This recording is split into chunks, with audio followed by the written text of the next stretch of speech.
অনেকেই মনে করেন মালয়েশিয়া অনেক সুন্দর একটা দেশ। আসলে সব দেশই সুন্দর, কিন্তু সব দেশে ভালো মন্দ মিলিয়ে আছি। আপনারা মালয়েশিয়া বা যে কোনো বিদেশ বলতে ধারণা করেন যে অনেক সুন্দর জায়গা, অনেক পরিষ্কার পরিচ্ছন্ন। এইখানে দেখেন, মালয়েশিয়া এমন একটা জায়গা আসছি, আমি বলবো না জায়গাটা নোংরা, কিন্তু জায়গাটা একটু এক্সেপশনাল লাগছে আমার কাছে। দেখেন, আমরা যেমন বাংলাদেশের সাঁকো পেরোহি না, চার বলে, আমাদের বরিশালের ভাষায় চার বলে, হয়তো বা অনেকে সাঁকো বললে চিনবেন। এরকম একটা চারের মতো আছে।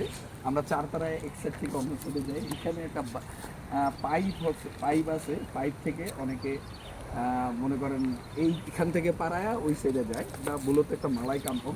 এই যে দেখেন, এইখান থেকে উঠতে হবে। এখানে আবার কাঠের মইয়ের ব্যবস্থা আছে, ঠিক আছে। এইখান থেকে উঠা, তারপর ওই সাইডে যেতে হবে। কোনো ধরনের হাতল নাই, ধরনই নাই। আমি একটু ভিডিওটা যদি আপনাদের ক্লিয়ার করে দেখাই, যে দেখেন,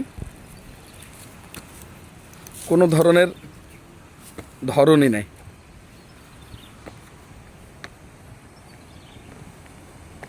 কোনো ধরনই নাই।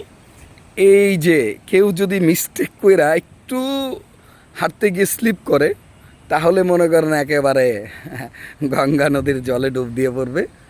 যে দেখেন, এই নদীটা আসলে নদী না খাল বলবো ঠিক বুঝতে পারতেছে না, কিন্তু ঝাপঝোর বিলানো, পাশে শহর আবার গ্রামের মিক্সড, চমৎকার একটা জায়গা, ভালোই লাগতেছে। ঠিক আমাদের আহ, সাভারে একটা নদী আছে, সিংহের নদী, ওই রকম লাগতেছে, একটু ঘন জঙ্গল, এই আর কি।